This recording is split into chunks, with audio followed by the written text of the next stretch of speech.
इदारिया column से एक अहम मौजू आपके सामने पेश कर रही हूँ। इस तहरीर में तमिलनाडु का नया हीरो विजय पर रोशनी डाली गई है, जो मौजूदा हालात में निहायत अहमियत का हामिल है। मगरबी बंगाल में इलेक्शन कमीशन, ईडी, सीआईडी और दीगर अफसरों की मदद से बीजेपी की हुकूमत की हल्फ बर्दारी के बाद अब गैर मुतवक्का इंतखाबी नताइज वाली दूसरी रियासत तमिलनाडु में अदाकार से सियासतदान बने विजय की क़ियादत वाली तमिलगा वेट्री कड़गम टीवीके की हुकूमत बड़ी उठापटक के बाद इतवार के रोज बन गई।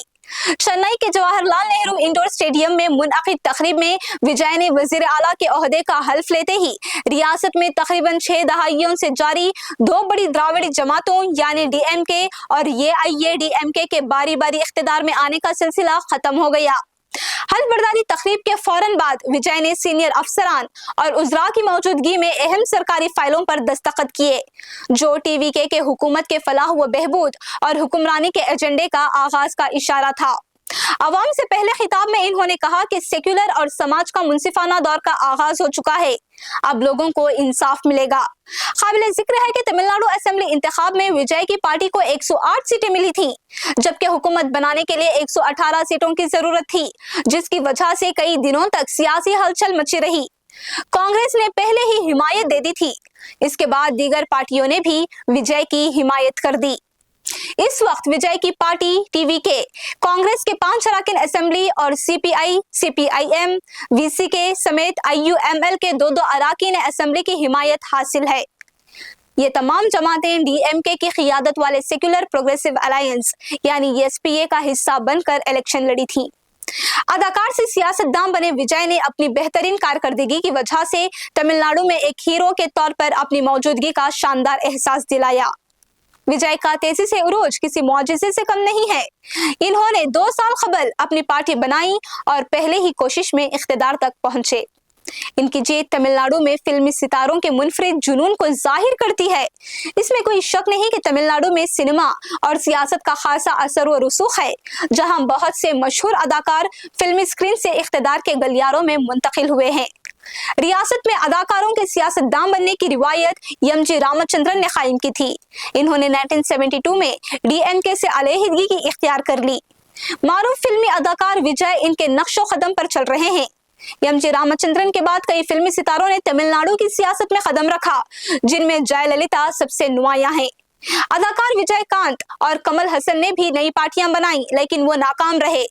मजीद बरां रजनीकांत ने 2020 में अपनी सियासी पार्टी बनाने का ऐलान किया था, लेकिन बाद में इससे दस्तबरदार हो गए।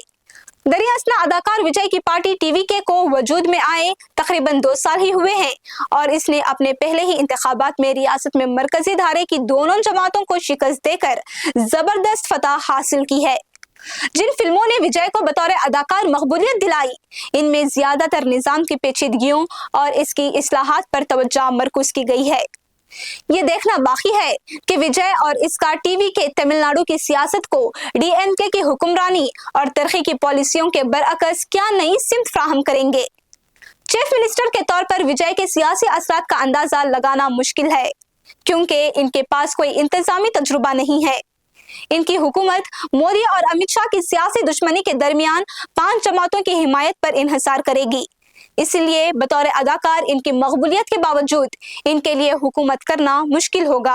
विजय के मामले में इस पर भी गौर करने की जरूरत है, क्या वो अपनी सियासत को द्राविड़ी पार्टियों की तरह आगे बढ़ाएंगे या कोई नया रास्ता इख्तियार करेंगे। ये कोई राज नहीं है कि द्राविड़ पार्टियां मुसलसल हिंदी मुखालिफ सियासत में मसरूफ हैं, अक्सर मरकजी हुकूमत के साथ तसादुम में मसरूफ रहती हैं और तमिल शनाख्त के नाम पर तमिलिज्म को फरोग देने की कोशिश भी की है। गोया तमिलनाडु मुल्क की दीगर रियासतों से अलग है।